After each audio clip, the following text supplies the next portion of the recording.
Mesdames et messieurs, honorable assistance, c'est avec un grand plaisir que je me retrouve encore une fois ici avec vous.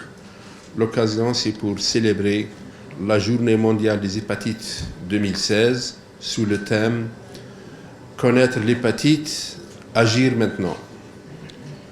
La récente Assemblée mondiale de la santé a adopté la première stratégie mondiale du secteur de la santé contre l'hépatite virale et a arrêté une liste des premières cibles mondiales, parmi lesquelles parvenir à traiter 8 millions de personnes contre l'hépatite B ou C d'ici 2020.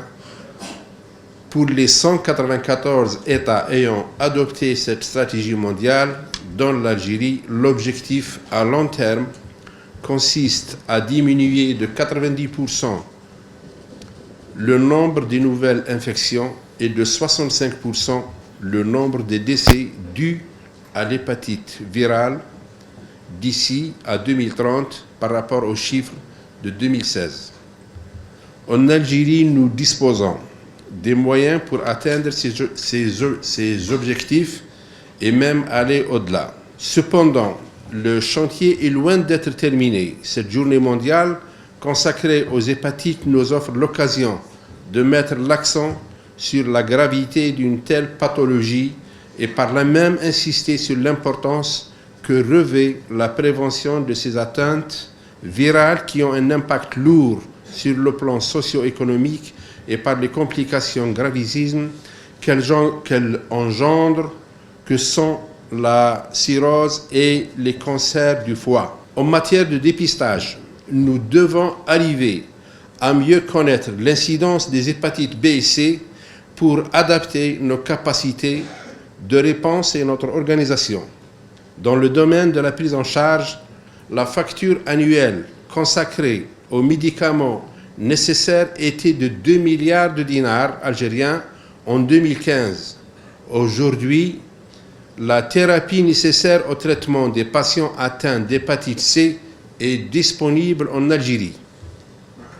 Nous devons cependant fournir un effort supplémentaire pour donner une plus grande pertinence à cette prise en charge. Je pense notamment à l'élaboration des guides thérapeutiques, la mise en place de laboratoires régionaux de référence PCR en matière de dosage de la charge virale pour soulager le laboratoire national de référence de l'Institut Pasteur d'Algérie et offrir une plus grande proximité aux patients. Dans le domaine de la formation initiale et continue, un accent particulier doit être mis pour adapter la formation initiale aux nouvelles réalités épidémiologiques, mettre en place une formation continue en phase avec le développement des connaissances.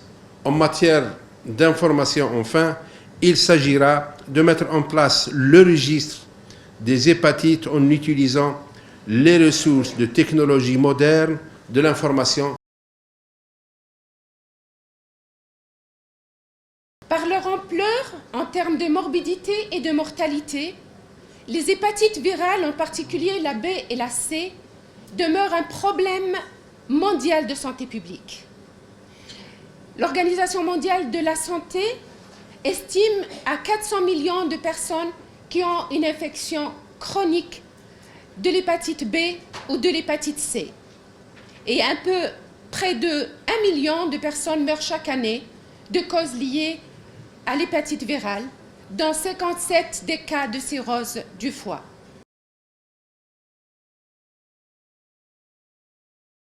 Alors la transmission de ce virus, c'est vrai qu'avant, la transmission était faite par le sang. D'ailleurs, on l'appelait hépatite post-transfusionnelle jusqu'à 90. Maintenant, avec le dépistage, bien sûr, systématique, donc des pochettes de sang avant transfusion, elle a énormément diminué. Actuellement, en France, le risque est de 1 sur 6 millions de dons. Il y a comme facteur aussi donc, de transmission, c'est la toxicomanie, qu'elle soit intraveineuse ou par voie nasale.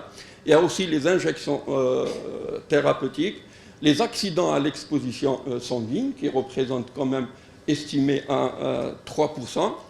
La transmission sexuelle dans l'hépatite C, elle est très mal documentée. Elle est très rare, mais elle devient importante lorsqu'elle est associée au VIH.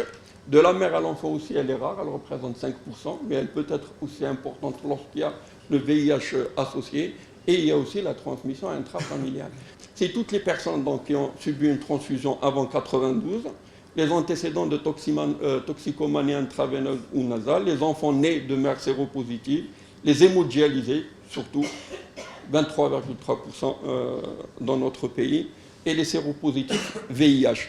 Par contre, il y a des populations où le risque est faible, mais il existe, c'est les partenaires sexuels de sujets contaminés, l'entourage familial, les prisonniers, les tatouages, piercings, ceux qui utilisent l'acupuncture, les sujets originaires donc, de pays à forte prévalence ou ayant reçu des soins dans ces pays, et les professionnels de santé.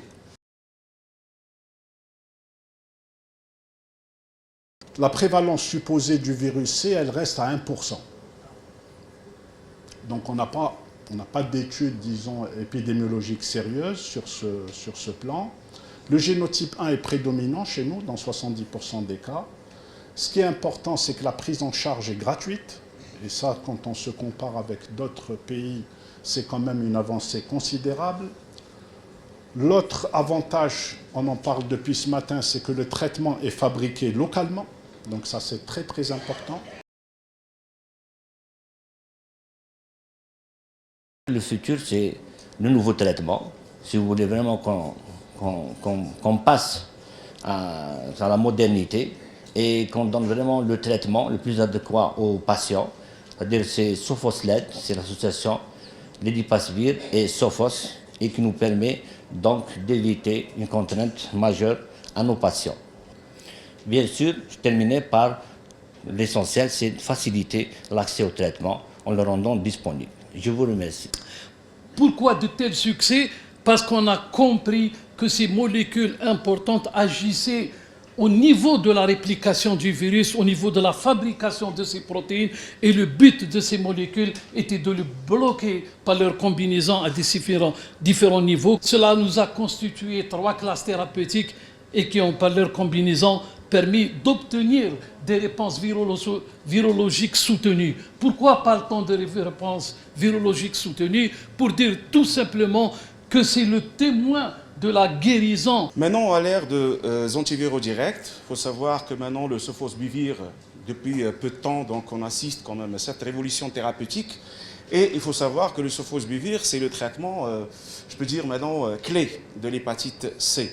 Pourquoi? Très simplement parce qu'il appartient à une classe thérapeutique qui a une haute barrière génétique, donc on ne voit pas beaucoup de résistance, chose qu'on voyait avec les autres classes.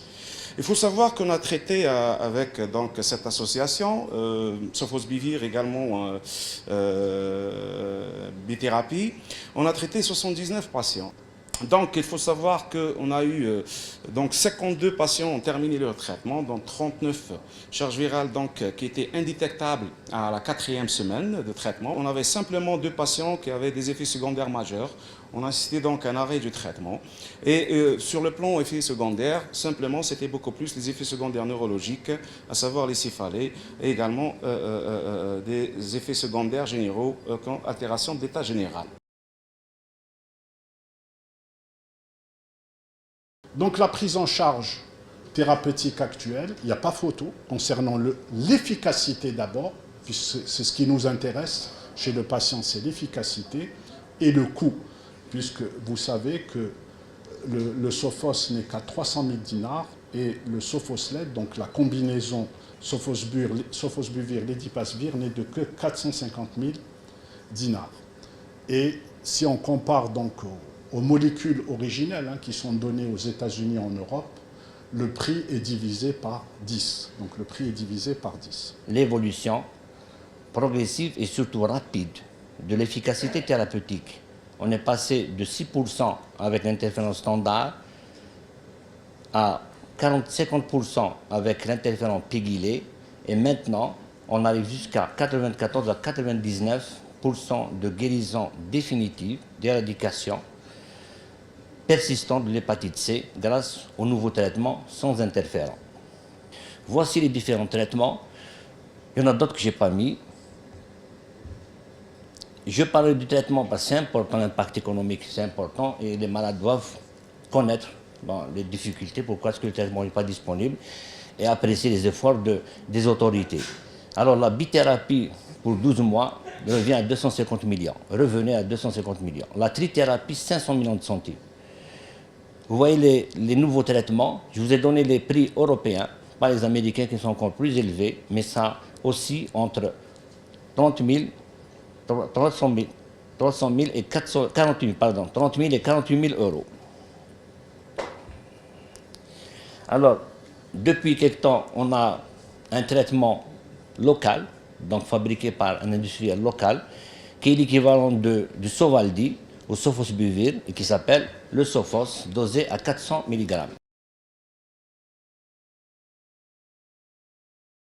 Par contre, si le patient il vient avec une séropositivité VIH et il a une hépatite C, mais il a une bonne immunité, un taux de CD4 plus de 500, donc là, le traitement VIH n'est pas urgent.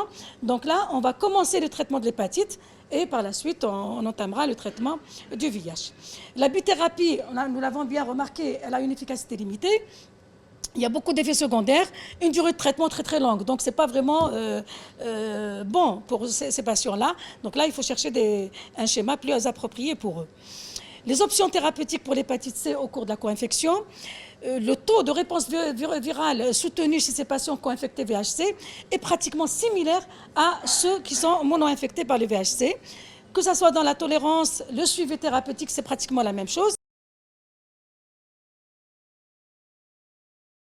Maintenant, on arrive au volet de la prévention donc, de ces deux virus qui posent réellement problème.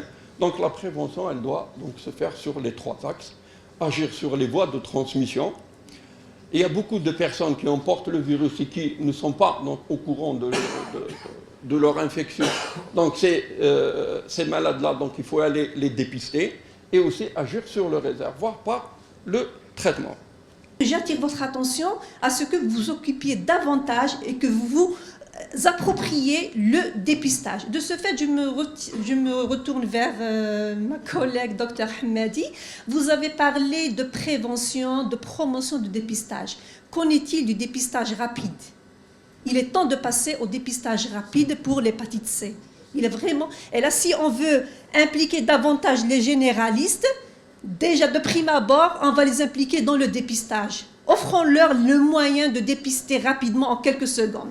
Ça ferait impliquer tout le monde, ça ferait gagner beaucoup et aux patients, aux soignants et à l'État. Là, on va dépister très tôt. On a l'avantage d'avoir le traitement. Il y a tout à gagner à dépister et à vraiment élargir le dépistage. Avant l'arrivée du Sofosbuvir, on était vraiment affaibli en ce qui concerne la prise en charge des co-infectés. Si vous voyez tous les résultats affichés dans toutes les publications mondiales, vous allez voir que les derniers de la classe étaient les co-infectés. Quel que soit le schéma thérapeutique, mono, bi, tri, on était au-dessous de 50%. Donc on se réjouit de l'arrivée des antiviraux directs. On est très content de l'arrivée du Sofosbuvir. Étant donné que nous avons commencé ce médicament, donc des décisions seront prises. Donc au niveau de notre ministère, les décisions, premièrement, je m'adresse au professeur, il faut continuer, il faut aller vers la formation continue, il faut aller vers la création d'un centre par wilaya, c'est facile, il faut former les médecins généralistes, les spécialistes quand il y a spécialistes, quand il n'y a pas, il faut aller vers ça. Deuxième chose qui est très importante, il faut qu'on songe tout de suite à la finalisation d'un registre, comme c'est le cas du cancer, comme c'est le cas de la greffe, comme c'est le cas du diabète. Il faut qu'on arrive à avoir un registre des hépatites à l'échelle nationale pour que ça nous permette de se projeter dans l'avenir pour au moins la fabrication du médicament.